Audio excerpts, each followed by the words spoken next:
खुलुमबाय बडलेण्ड इंखं टेलिभिजन स्टुडियोआव आं उपमारानि दैमारी दिनैनि गाहाय रादाबाव दं। कक्राझाराव बिनेश्वर ब्रह्मनि 21थि मुंख्लं सान फालिदों। आसाम कन्स्टेबल ABUBनि PhD आरो PETआ जाफिनसिगोन। आसामनि सानै फोरोंगिरिनो हादोरारि फोरोंगिरि बान्था। बडलेण्डनि बिनन्द सरगयारिनो बर' रेबग्रा जथुमा हामलायनाय हरदों। बर' थुनलाइ आफादनि बानजायनायाव कक्राझाराव बिनेश्वर ब्रह्मनि 21थि मुंख्लं सान फालिदों। बांलादेशनि माखासे लाइमोनफोरा तालिबान थिउरिया हानजायाव दंफायो। Dhaka police commissioner. बडलेण्डनि थमास बर'आ पुलिस मेडेल गेलेन्ट्रि बान्था मोननो हादों। MA/MI मुम्बाइ सावथुन फेस्टिभेलनि गाहाय मासिगिरियाव गोदानै थिसनजाबाय फावखुंग्रि प्रियंका चोप्रा। 19 आगस्ट अदेबानि दिनै रिलिज जासिगोन बलिउडनि मुंदांखा फावखुंगुर अक्षय कुमारनि संगालि सावथुन बेल बटमा। दिनैनि आबुं रादाबखौ फरायदों जों प्रणय दैमारी आरो उपमारानि दैमारी।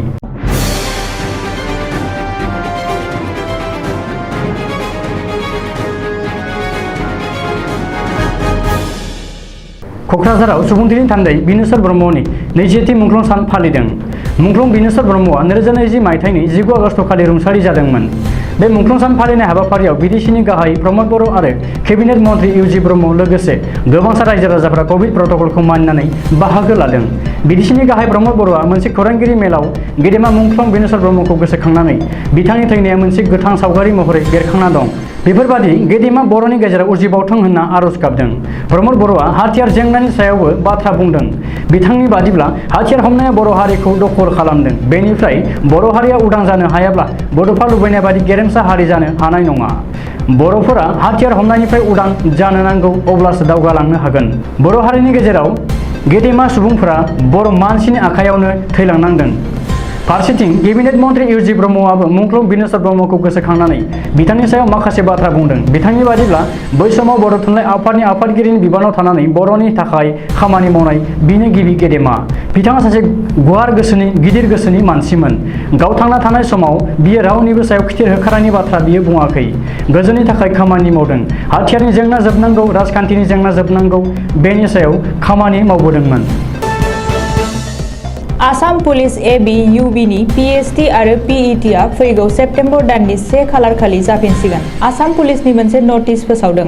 बे नटिसनि बादिब्ला आसाम पुलिस कन्स्टेबल AB आरो UBनि फिजिकेल स्टेन्डार्ड टेस्ट आरो फिजिकेल इफिसियेन्सि टेस्टआ जाफिनसिगोन। मख'नो गोनांदि थांनाय बिधानसभा बिसायख'थिनि थाखाय आसाम सोरखारा रायजोआव आसाम पुलिस कन्स्टेबल AB आरो UB फिजिकेल स्टेन्डार्ड टेस्ट आरो फिजिकेल इफिसियेन्सि टेस्टखौ दोनथ'दोंमोन। आसाम पुलिस कन्स्टेबल ABUBआव गासै 6662 पस्टफोर दं। UBआव गासै 2391 आरो ABआव गासै 4277 पस्टफोर दं। बे टेस्टनि एडमिट कार्डखौ वेबसाइट slprb.assam.in आव गाबोननिफ्राय बिजाथिफोरा डाउनलड खालामनो हागोन। आसाम पुलिसनि नटिस बादिब्ला बे टेस्टआ गासै गं 15 जिल्लाफोराव जागोन। फारियै बिश्वनाथ, चिरां, दरं, धेमाजि, धुबरी, हाइलाकान्दि, हजाइ, मरिगाव, कामरुप, जरहाट, कार्बि आंलं, करिमगन्ज, सनितपुर, शिबसागर आरो उदालगुरि। 75थि भारत उदांस्रि सानखौ लोब्बा लाखिनानै फोसावजानाय हादोरारि फोरोंगिरि बान्थाखौ आसामनिफ्राय सानै फोरोंगिरिया मोननो हादों। बडलेण्डनि बाक्सा जिल्ला तामुलपुर महकुमा देरखुसि KB गोजौसिन गेजेर फरायसालिनि फोरोंगिरि बिनन्द सरगयारि आरो जरहाटनि बामोनपुखुरि गोजौ फरायसालिनि लोगो फोरोंगिरि कंकन किशोर दत्तमोनहा गोसो मोदोमै गावबा गावनि हाबाखौ मावलांनायनि थाखाय बे बान्थाखौ मोननो हादों। मुंख'नो गोनांदि फैगौ 5 सेप्तेम्बर 2021नि फोरोंगिरि सानाव भारतनि हादोरगिरिनि आखाइनिफ्राय बिथांमोनहा बे बान्थाखौ आजावगोन होननानै सुलुङाव मिथिहोदों। बे गाहाम रादाबखौ मोननाय लोगो लोगोनो बर' रेबग्रा जथुमनि आफादगिरि राजेन बसुमतारी आरो गाहाय नेहाथारि आनन्दराम औवारिमोनहा बर' रेबग्रा जथुमनि जानानै फोरोंगिरि बिनन्द सरगयारिनिसिम गाहाम हामलायनाय हरदों। क'क्राझाराव सुबुंथि थान्दै बिनेश्वर ब्रह्मनि 21थि मुंख्लं सान फालिदों। मुंख्लं बिनेश्वर ब्रह्मआ 2000 मायथाइनि 15 आगस्ट खालि रुंसारि जादोंमोन। बे मुंख्लं सान फालिनाय हाबाफारियाव बिटिसिनि गाहाय प्रमद बर' आरो केबिनेट मन्थ्रि इउ.जि. ब्रह्ममोना लोगोसे गोबांसा रायजो राजाफोरा कभिड प्रट'कलखौ मानिनानै बाहागो लादों। बिटिसिनि गाहाय प्रमद बर'आ मोनसे खौरांगिरि मेलाव गेदेमा मुंख्लं बिनेश्वर ब्रह्मखौ गोसोखांना बिथांनि थैनाया मोनसे गोथां सावगारि महरै बेरखांना दं, बेफोरबादि गेदेमा बर'नि गेजेराव उजिबावथों होनना आरज गाबदों। प्रमद बर'आ हाथियार जेंनानि सायावबो बाथ्रा बुंदों। बिथांनि बादिब्ला हाथियार हमनाया बर' हारिखौ दखल खालामदों। बेनिफ्राय बर' हारिया उदां जानो हायाब्ला बड'फा लुबैनाय बायदि गेरेमसा हारि जानो हानाय नङा। बर'फोरा हाथियार हमनायनिफ्राय उदां जानो नांगौ, अब्लासो दावगालांनो हागोन। बर' हारिनि गेदेमा सुबुंफोरा बर' मानसिनि आखायावनो थैलांनांदों। फारसेथिं केबिनेट मन्थ्रि इउ.जि. ब्रह्मआबो मुंख्लं बिनेश्वर ब्रह्मखौ गोसोखांना बिथांनि सायाव माखासे बाथ्रा बुंदों। बिथांनि बादिब्ला बै समाव बर' थुनलाइ आफादनि आफादगिरिनि बिबानाव थानानै बर'नि थाखाय खामानि मावनाया बिनो गिबि गेदेमा। बिथाङा सासे गुवार गोसोनि गिदिर गोसोनि मानसिमोन। गाव थांना थानाय समाव बियो रावनिबो थाखाय खिथेर होखारनायनि बाथ्रा बुङाखै। गोजोननि थाखाय खामानि मावदों। हाथियारनि जेंना जोबनांगौ, राजखान्थिनि जेंना जोबनांगौ, बेनि सायाव खामानि मावबोदोंमोन। बावैसो सिगाङाव आफगानिस्तानखौ दखल खालामनाय तालिबान थिउरिया हानजायाव दंफायो। बे बाथ्राखौ बांलादेश पुलिसनि ढाका पुलिस कमिशनार शफिकुल इस्लामआ बुधबार खालि ढाकायाव खौरांगिरि मेल खुंनानै मिथिहोदों। आथिखालाव जायफोर बांलादेशिया तालिबान थिउरिया हानजायाव हाबहैदों बिसोर बांसिनानो जेहादीखौ मदद खालामग्रा। बेखायनो फैगौ समाव जाहाथे बांलादेशनि जेहादीफोरा तालिबान थिउरिया हानजानि मदद लानानै बांलादेशआवबो रोदा सुनो हाया, बेफोरखौ नोजोर होनानै बांलादेश पुलिसआ बांसिन साखाफारा जानांसिगोन होननानै फोरमायदों। ओजोंहाय बांलादेशनि माखासे जेहादीफोरा भारतआवबो गावसोरनि गोहोखौ बाहायनानै हाबनो नाजागोन होननानै भारतनि नखर बिफान आरो संगारि गांखंआ मिथिहोदों। मानो होनोब्ला आफगानिस्तानाव तालिबानआ कब्जा खालामखांनायनि उनाव आथिखालाव भारत आरो आफगानिस्ताननि सोमोन्दोनि दौलेंखौ तालिबानआ बस'बाय।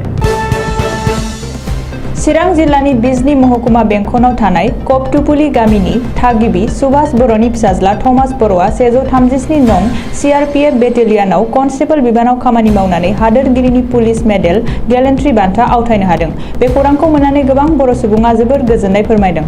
मख'नो गोनांदि थमास बर'आ गावनि गोहो आरो सोलोजों जम्मु काश्मीराव 3 उदखारि थिउरियाफोरखौ गावथारनो हादोंमोन। MAMI मुम्बाइ सावथुन फेस्टिभेलनि गाहाय मासिगिरियाव गोदानै थिसनजाबाय मुंदांखा फावखुंग्रि प्रियंका च'प्राया। फोरमायनो नांगोन दि MAMI नि बर्ड अफ ट्रस्टिसआ गारांसाय सायख'नानै लादों मुंदांखा फावखुंग्रि प्रियंका च'प्राखौ। सुलुङाव फोरमायनाय जायो दि दीपिका पादुकननि मासिखौ मुंदांखा फावखुंग्रि प्रियंका च'प्राया आजावनानै लानायजों लोगोसे ससियेल मिडियायाव रोखायै फोरमायनानै होयो दि भारतीय सावथुनखौ बिख्रम हटेलसिम लानानै थांगोन। बेजों लोगोसे मुंदांखा फावखुंग्रि प्रियंका च'प्राया गावनि गोदान फाव खालामनो थाखाय थियारि जानायखौबो मोनथिहोदों होननानै सुलुङाव फोरमायनाय जादों। गोदानै रिलिज जानो गोनां बलिउडनि मुंदांखा फावखुंगुर अक्षय कुमारनि सावथुन वेलवेटमआ 19 आगस्ट अदेबानि दिनै रिलिज जासिगोन। फोरमायनो नांगोन दि गोदानै रिलिज जानो गोनां अक्षय कुमारनि सावथुन वेलवेटमआ बोहैथि बोसोरनि एप्रिल दानावनो रिलिज जानो गोनांमोन, नाथाय कभिड-19 महामारिनि थासारिजों लोगोसे गोबांथार जेंनाजों मोगा-मोगि जानांनायनि जाहोनाव बेनि रिलिज खालारा फेलें जानो गोनां जादोंमोन। जाय सावथुन वेलवेटमखौ माखासे मानि सिनेमा हलफोराव दिन्थिफुंनो थाखाय गोदानै खालार थि खालामनायबो जाबाय आरो बे सावथुननि रिलिज खालामनाय अक्ट'खौ मुंदांखा फावखुंगुर अक्षय कुमारानो थि खालामनानै होदों होननानै सुलुङाव फोरमायनाय जादों। मख'नो गोनांदि गोदानै रिलिज जानो गोनां वेलवेटम सावथुना मोनसे संगालि सावथुन। बे सावथुनखौ लिरदों दयानन्द TK आरो प्रडिउस खालामदों सन्तोष कुमार KC मोना। दानिया बोथोरनि खौरां। गाबोन शुक्रबार खालिनि बड'लेण्डनि बोथोर। भारतनि बोथोर बिगियानख'नि सुलुं बादियै गाबोन शुक्रबार 20 आगस्ट खालि बड'लेण्ड हालामनि अख्राङाव दोमैलुनायजों लोगोसे अखा हानाय आरो सान्दुंबो दुंनो हागौ। बड'लेण्डनि आवथायाव थानाय मोनब्रै जिल्लानि बोथोरनि गाबोननि सुलुंफोरा जाबाय फारियै क'क्राझार जिल्ला। गाबोन क'क्राझार जिल्लायाव बोथोरा 29 डिग्री सेल्सियास जागोन। चिरां जिल्ला। गाबोन चिरां जिल्लायाव बोथोरा 29 डिग्री सेल्सियास जागोन। बाक्सा जिल्ला। गाबोन बाक्सा जिल्लायाव बोथोरा 29 डिग्री सेल्सियास जागोन। उदालगुरि जिल्ला। गाबोन उदालगुरि जिल्लायावबो बोथोरा 29 डिग्री सेल्सियास जागोन। दिनैनि रादाबा एसेनोसै। गोजोन्थों।